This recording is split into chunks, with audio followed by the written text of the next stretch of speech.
Hello and welcome to the Real-Esteem podcast. Today is June the 13th, 2018. I'm your host, Patrick Tabor, and today on the Marriage Edition, we're going to talk about having the right perspective in your marriage. If you'd like to hear any of our previous podcasts or get a copy of our book, Real-Esteem, Finding Your True Identity in Christ, please visit us at enith.com, www.eyniith.com. One thing I've noticed about many married couples is that they talk about perspective quite a bit, but I don't think they understand how to review or analyze their own perspective. They only analyze and focus on the spouse's perspective. So perspective in its definition means a particular attitude toward or a way of regarding something, a point of view. And I think sometimes we take our own point of view and we put it up on a pedestal as it's the only way or it has to be the right way. And it could be. But the point is, we may have a different perspective than our spouse about certain situations. And you have to come to some type of understanding, some type of agreement, some kind of, in some cases, a compromise to work these things out so that you're not spending most of your time arguing about the same thing over and over and over again. In Galatians 5:1, it says, "For freedom Christ has set us free. Stand firm, therefore, and do not submit again to a yoke of slavery." Well, in marriage, you have to find a way to work together with each other, to work things out. And if you were used to managing your own perspective and thinking that it is the way, the only way, and anybody else can hit the highway, then you're going to have a difficult time when it comes to understanding and talking and relating to your spouse, because 9 times out of 10, they're going to have a different perspective on several different items than you. And you have to find out what the healthy medium is that you guys are going to work between, or you're going to spend a lot of time arguing and bickering and holding grudges and remembering things that happened 4 weeks ago and arguing about silly stuff when you could really find the light or the joy in this conversation and find some kind of happy medium or a healthy medium, I would say, to get through that circumstance. Why did Christ set us free? Did he set us free so that we could make sure our perspective is the right one and everybody in the house follows what we think? Or is it that maybe we need to analyze our own perspective and question sometimes if we're thinking right or if we have the right perspective?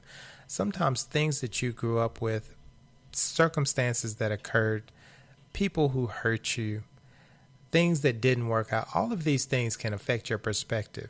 You know, some people do see the glass half empty. Some people see it half full. Regardless, the glass is it has the same level either way, but you've got to be able to see another person's perspective and decide which one is going to get you guys to the goal, to the end goal, not trying to find out who's right or who wins this particular argument. In Romans 8:28, it says, "And we know that for those who love God, all things work together for good, for those who are called according to his purpose." Well, if you are called according to his purpose, then all things, and you love God, then all things should work together for your good. It will not work together for your good if you're too argumentative about silly stuff. You have to find out and determine whether what you're arguing about in your marriage is worth the time and effort to come to some kind of accomplishment. I think a lot of times there is many subjects that can be solved like in a moment, and you can move on to the next important thing instead of spending so much time on minor issues. I think we don't really stop and think that our perspective has an opportunity to be wrong. But you have to question it. And like I said in the beginning, you may be right, but you still have to relay that to your spouse in a manner that they understand, that they're willing to accept or submit or agree in some form or fashion with what you're saying. And it can be a conversation. It doesn't have to turn into an argument.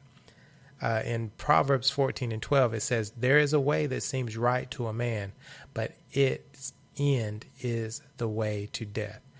When it comes to these disagreements that we may have because of our perspectives, we really have to go to the Bible and we have to consult God to see if what we're saying is really that valuable or that important that we need to have a serious and long discussion about this, or if this is something that can be solved by, just allowing the other person to control this situation or manage this, or, do you really have to fight over how your husband washes the dishes? He may not wash the dishes the same way you do, but is that really something that we need to be arguing about? So he likes to pay the power bill, or she likes to pay the power bill online, but he's very cautious about that. Is this something we really need to argue about? No, we really need to find out what is the best way to get the job done with less stress, and we can spend more time loving one another, caring about one another, building each other up, as opposed to tearing each other down because we think our perspective is better than our spouse's. So just remember, even in that last statement I just said, there is an amount of pride that can be attached to our perspective, and we have to be very careful because the Lord hates a prideful look. And anytime your attitude has pride involved in it, you might be preparing yourself for some type of downfall because you are not walking in love. You're walking in pride. So just remember, there's always a chance or a possibility that you could have the wrong perspective.